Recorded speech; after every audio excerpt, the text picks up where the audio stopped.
Hello everyone! In this video we're going to talk about The Wife of Bath's prologue and tale. So let's dive right on in. For this video lecture you will want some note-taking materials as well as your Canterbury Tales open to page 1732. That's the page where The Wife of Bath's prologue and tale starts. Now we're actually going to begin with the general prologue itself, and the description of the wife in the general prologue is on page 1710. So that's where we'll begin. How is the wife of Bath described in the general prologue? So for each of these characters, the first thing that we learn about them is their description in the general prologue, just like we did with the miller on Wednesday. We want to examine the way that they're described by Chaucer's narrator in the first part of the story, because that will give us clues as to what their story will be like, what kind of people they'll be like, what type of story we can expect from them. So in the general prologue, we learn a lot about the wife of Bath. What does she look like? What is her economic standing? What is her social standing? What clues us into these things?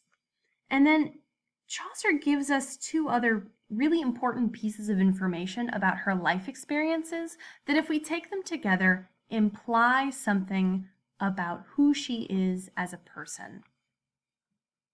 So take a minute, pause the video, and look through the description on page 1710 to see what you can come up with. Then, when you're ready, come back and hit play again.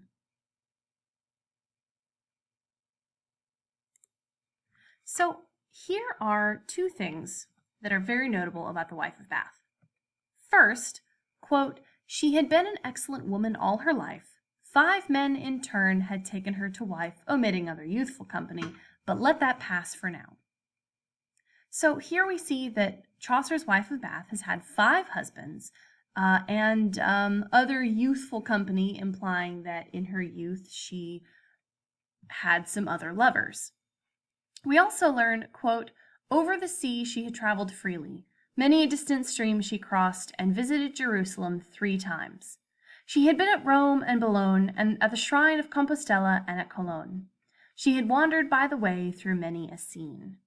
So she has traveled extensively. She's been to Jerusalem 3 times, which, if she is from England, during the 14th century, that was an incredible journey. You had to cross all of Europe, you had to cross the Mediterranean, and you had to travel pretty deep into what is now the Middle East in order to get to Jerusalem. She did that 3 times, and she's been to a ton of other places as well.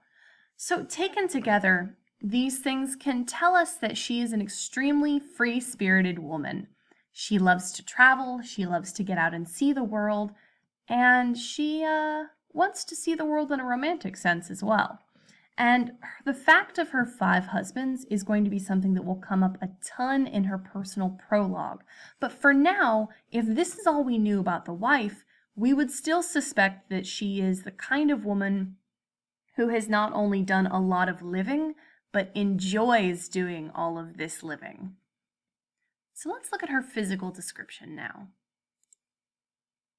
Her stockings were of finest scarlet red, laced tightly, and her shoes were soft and new. Bold was her face, and fair, and red in hue. Her teeth were set with little gaps between. Easy on her ambling horse she sat. She was well wimpled, and she wore a hat as wide in circuit as a shield or targe. A skirt swathed up her hips, and they were large. Upon her feet she wore sharp-roweled spurs. So we can see in this picture, here's the wife. She's got her skirt kind of flipped up so that she can sit on the saddle more easily. Now, it is a myth. This is one of those Victorian myths about the Middle Ages, that women always rode like side saddle. Usually they rode astride, just like men did. And they would do this either by like hitching up their skirts and wearing leggings underneath, or by just having really wide skirts so that they could ride astride and keep their skirts kind of down around their legs.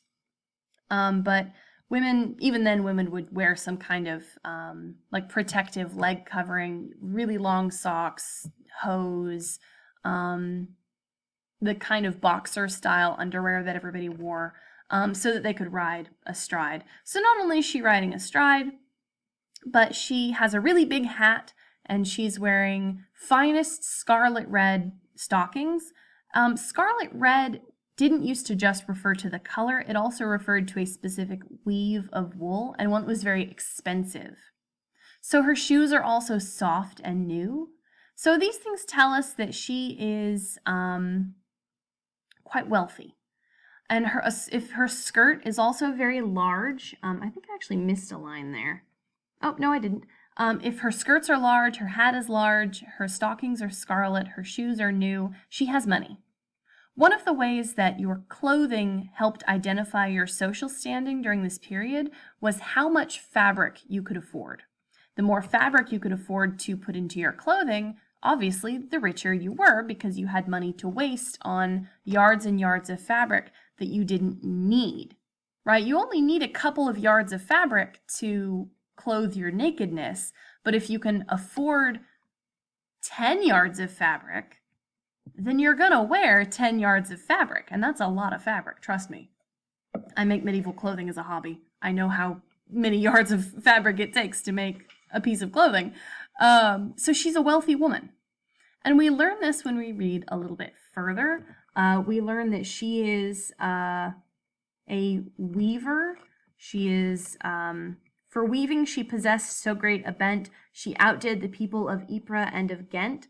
So these were towns in Flanders that were famous for their cloth. So the story is saying that not only is the wife of Bath wealthy, but she's such a good weaver that she's better than the people who are famous for their weaving.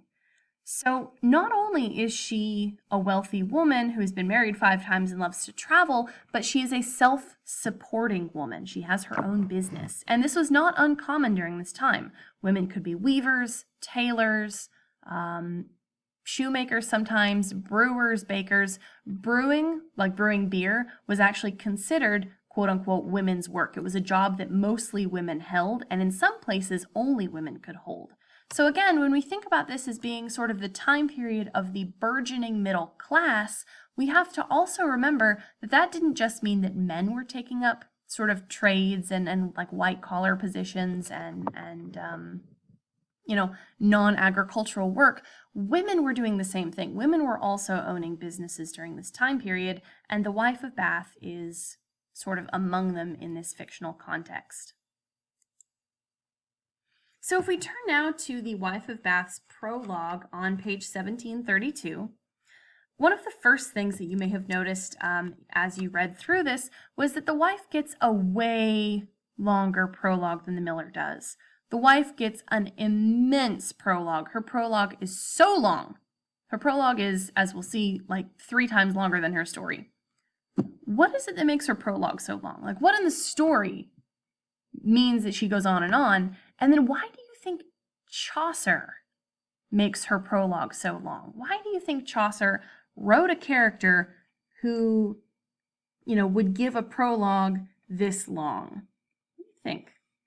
Again, pause the video, look back through the Wife of Bath's prologue, and come up with a couple of theories. And then when you're ready, start the video again.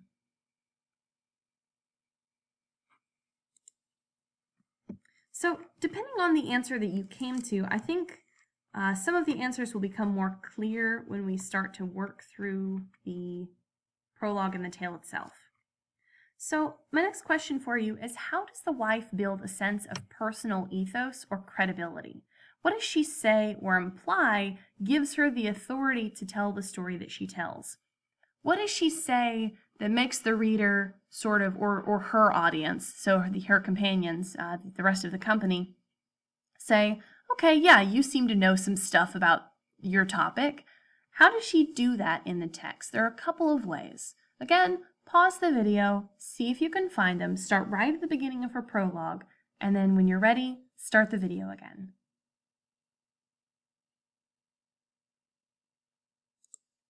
So in the wife's prologue, she says, the first word that she says, and we know the first words matter. Think back to, the Iliad, rage, sing, O goddess of Achilles' rage. So the wife's prologue says that experience will be the foundation of her credibility. And then she goes on in the text to tell the story of each and every one of her husbands and her relationship with each one of them, how she treated them, how they treated her, what her life has been like because of them, and so on and so forth. So she explicitly states that experience will be the foundation for her credibility. However, she also spends a ton of time establishing her credibility through scholarly avenues. In lines 80 through 120, she discusses sort of what Paul has to say about like virginity and like celibacy versus getting married. And she says, well, the Bible says Jesus only went to one wedding, but he also told us to sell all we have. And she says, well, it's somebody has to give birth to all of these virgins that Paul wants us to have, so I'm doing my part. So she quotes from the Bible here in line 320, around 325. She quotes from Ptolemy's Almagest, which is this sort of like famous philosophical astrological text. In lines 499 and following, she brings up another Bible story. In 603, she brings up a bunch of like astrological information about why she is the way she is. And remember that during this time period, astrology was considered a science. It was considered a science that could actually and legitimately tell you things about like your life and your personality. People did genuinely believe that the position of the stars had a tangible effect on your life. So it wasn't considered anything to do with I don't know, like paganism or spiritualism or anything like that. It was considered to be a science because people were like, well, the stars are a thing that exist in the world and they take different forms. And obviously, because they're a thing that exists in the world, everything affects everything else, so we must be affected by the stars. So this would be considered very technical scientific knowledge for the wife to have access to. So she brings up Bible stories, she brings up philosophy, she brings up astrology. In fact, in line 630 and following, just kind of the next couple of pages, she brings up all of this and if you'll see this in your footnote, quote, Latin misogynist and anti-matrimonial literature popular in the Middle Ages. So there are all of these. If you look at the footnote at the bottom of page 1746, it will actually list a bunch of these different sources, as well as some lady sources as well. Trotula, an 11th century woman physician who wrote gynecological works, and Eloise, the lover of Abelard, who argued in her letters that a philosopher should never marry. So, while the wife of Bath spends she says explicitly that she wants experience to be the foundation for her credibility, she spends a ton of time trying to prove her credibility kind of on the down low by using a lot of scholarly material. She's sort of trying to prove subtly that she also has a great deal of learned experience in addition to strictly life experience. And remember that like half the company is all church people. Like they're all like churchmen, like monks and abbesses and pardoners and summoners and, people like that. And so consider why she chooses to use all of this information in front of her audience.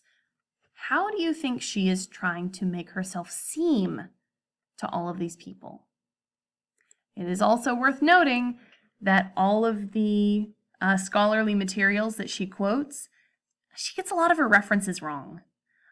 She misattributes some information. Sometimes she just straight up like calls people by like the wrong name or gives the wrong author to a text. So this could be Chaucer's way of making her a more complex character. Because think about it, if you have a character who gets all of their information right all of the time, that could be realistic. But we tend to, as readers and as audience members and as humans, find flawed characters more sympathetic than perfect characters. That's why we tend not to like characters in fiction who we deem to be, quote, Mary Sues or Gary Stews, because when a character is super good at everything all the time, we can't relate to them. We don't think that they're realistic. So it's possible that this is Chaucer's way of making her feel more complex and more sympathetic. She's a woman who has, a passing familiarity with scholarship, but she's also getting kind of old. She's not a young woman. And maybe she's got too much going on in her life to really take all this scholarship stuff seriously. Maybe she's also just trying to stick it to the churchmen in the company. Maybe she's making a commentary on their own misuses of, scripture and scholarly works. So it's up to you to decide kind of what you think is going on here. Why do you think she keeps bringing up all of these scholarly sources? And why do you think, in the context of both her speech and Chaucer's writing, why do you think she keeps getting it wrong? So chew on that, especially when it comes time when you're ready to write your response paper. If you want to write about the wife of Bath, and I recommend it because she's really cool, think about some of these pieces of her prologue. So let's talk about, before we get to the tale itself, the tale doesn't just have a genre. Her prologue actually exists within a certain genre of medieval text. And that genre is what we call allegorical confession. What happens in an allegorical confession is that you will get a main character who represents one of the deadly sins, like gluttony or lust or something like that, and the character will walk the audience through their list of sins. They'll be like, oh, well, I'm gluttony, and on Sunday I ate an entire suckling pig and drank an entire barrel of ale. And there are a couple of ways that allegorical confessions can be played. They can be played perfectly straight as a warning to the audience. They can also be played as a satire or as a comedy, wherein, kind of like how Chaucer does in the general prologue, they list their sins in a way that makes them funny or in a way that makes them more sympathetic. So kind of like how Chaucer says, wow, this miller is so good at stealing. A satirical allegorical confession might be like, wow, I ate an entire suckling pig. Oopsies, guess that wasn't so good. So you can really play these in both ways. And so for the wife, it's sort of obvious that there are kind of two things happening here.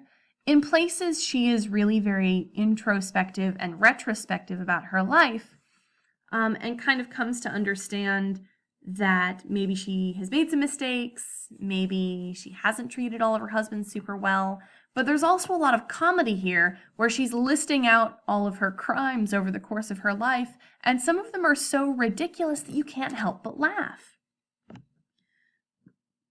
So, as the prologue continues, and this really ties into the genre as well, but as the prologue continues, the wife gets kind of unhinged. The further she goes, the more she starts to kind of rabbit trail. Like she loses track of her words, she has to backtrack a little bit. And so as she is telling this thing that in genre is a confessional, a piece of confessional literature, she's also getting a little bit wild as she goes. And so that's part of what makes it funny to the reader is that, she does get kind of unhinged as she continues. She confuses herself. That piece that I mentioned in line 585, she says, quote, it was a fiction, dream, and every word, this is line 580, but I was following my mother's lore in all this matter, as in many more. Sirs, let me see, what did I mean to say? Ah, by God, I have it. So Chaucer literally takes the time to have her stop in her tracks and say, I can't remember what I was going to say next. So that's funny. Like, on an objective scale, that's funny, but in the context of the wife's story, it is both funny and sympathetic because, again, she's getting kind of old. Like, of course, she's not always going to remember what she wants to say. So as she goes, she also starts to notice patterns in her life story, especially when it comes to her self-awareness regarding her fifth husband, Jenkin. So throughout the story, she talks about sort of how she has really kind of bullied some of her first husbands, that they were old and they were deaf and they were, wealthy. And she just sort of bullied them a little bit, or she was a bossy, sort of very, very confident, very strident wife. And sometimes she lied to them. Part of the implication of that bit in the general prologue about her youth implies that maybe she cheated on some of them. But then when it comes to her fifth husband, he does all of the things to her that she has done to her first husbands. And as she tells this story, she starts to notice that this is happening. Also, twice during her prologue, she calls attention to her own lies. She calls herself out as a liar. She says, you can't trust me. She says, I am telling tales. And so when it comes to that, this points out that both she and her audience, and therefore the book's audience, us, know that this is a performance. We talked about I mentioned how this has a genre. This is the genre of allegorical confession. It's not just the wife of Bath telling her life story. She's performing. She knows that she's performing, and she knows that her audience knows that she's performing. And now we know that she's performing.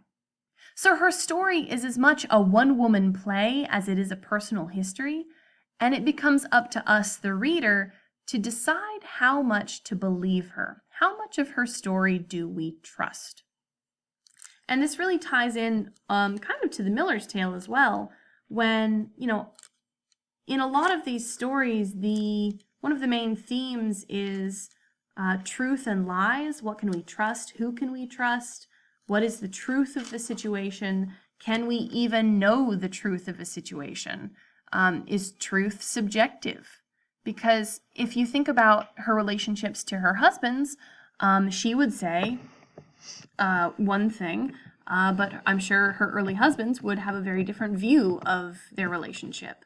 But then she starts to realize that her husband's perspective, her first husband's perspective, has become her perspective in her marriage to Jenkin.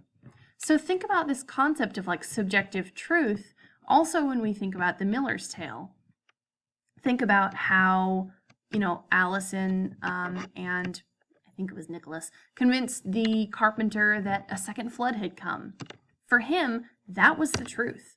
Or think about, at the very end, people think that they're kissing people's faces when they are very much not kissing people's faces at all. So again, these stories keep getting at these concepts of truth and lies, how much we believe people, how credible these people are. What is a story and what is truth? Where are the lines, and does it even matter? So now we're finally going to get to the Wife of Bath's tale.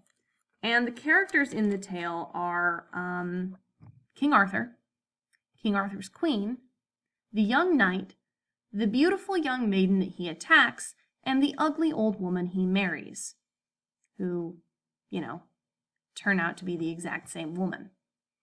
Also, halfway through the Wife of Bath's tale, she takes she rabbit trails again. She takes a story within a story. And so she is, now because it's not these characters who are telling this story, it's not a frame story within a frame story. It's just that the Wife of Bath stops herself in the middle of one story to tell another. But it is still really interesting in a tale that is really concerned with layers of storytelling, that she tells kind of two stories in one. I just think that's really interesting. And so just a quick summary of the tale. We have this, one of King Arthur's knights, and it was really common in the medieval period to set stories during King Arthur's time because that was a quote-unquote mythic past that a storyteller could reach for, and it gave the audience certain clues about what kind of story they were about to hear. We knew there were going to be knights and ladies and some magic and probably a happy ending. That's what King Arthur's stories for medieval folk tended to imply. Now, some of them were tragedies, but for the most part, they involved like a journey, a magical character, and somebody learning some kind of moral lesson. So in this story, what we get is a young knight in King Arthur's court goes out, sees a beautiful maiden, and rapes her. He comes back to the court, and his crime is discovered, and King Arthur hands him over to his queen to pass judgment. And then the queen sends him on a journey of a year and a day and tells him to go and learn some stuff about the world and come back a better person. So what he does is he comes back with the ugly old woman. Now, I should have specified that the queen didn't just tell him to go away and learn something. She specifically told him to go away and learn what it is that women desire most. So he comes across the old woman in the woods, and she says that she will tell him the answer if he will marry her. And on the one hand, he doesn't want to marry an ugly old woman because he's shallow. But on the other hand, he doesn't want to die. So he agrees to marry the woman, brings her back to the court where he says the following, and this is line 155, quote, "My liege and lady, most of all, said he, women desire to have the sovereignty and sit and rule and government above their husbands and have their way in love. This is what most you want. Spare me or kill as you may like. I stand here by your will." So this is getting at a couple of things. This is not necessarily meaning that the story or the Wife of Bath is arguing for matriarchy. This is getting at two things, one of them being a sense of women not being bossed around by their men, but it's also getting at a courtly love kind of concept where noble and knightly men were supposed to sort of prove their emotional and romantic worth by serving the woman that they had sort of chosen as their love. So there's some weird courtly love stuff going on here, and there's also just a sense of kind of basic respect for women. So then he agrees to marry the ugly old woman, and then finally, once he takes her to bed, he discovers that she is in fact magical, and she is in fact the beautiful young woman. So, in short, he rapes a beautiful young maiden. He is sent to go learn what women truly desire. An ugly old woman agrees to tell him if he marries her. He tells the queen that women want to, more than anything, have control in their romantic lives. And then when he agrees to go to bed with the ugly old woman, who is his wife now, she turns into the beautiful young maiden, and they live happily ever after. So, ugly old woman who is actually a beautiful young maiden was an extremely common genre in medieval storytelling. But there's some genre bending here, because usually the moral of this tale is that true beauty lies within. Usually the moral of this tale is that, hey, this ugly old woman is actually like really kind and good, and you should pay attention to people's moral character and not what they look like. But the Wife of Bath only arrives at this conclusion kind of like accidentally. You can read it into the story yourself, but she doesn't say it.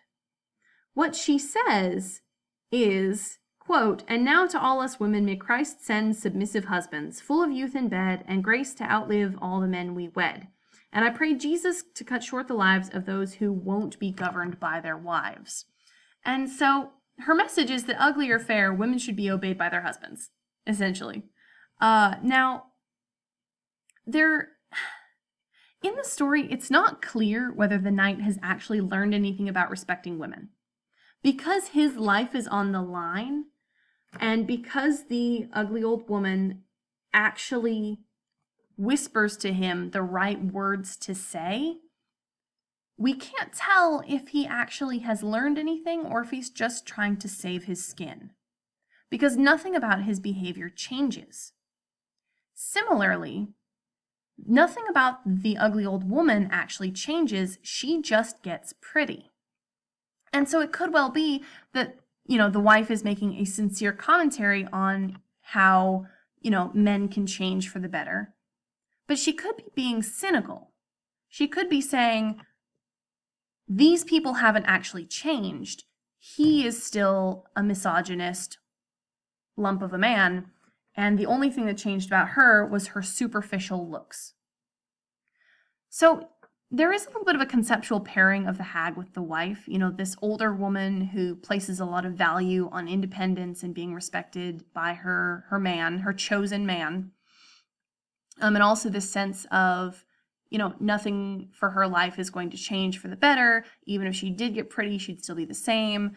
There is also this kind of conceptual pairing of the young knight with Jenkin, her fifth husband.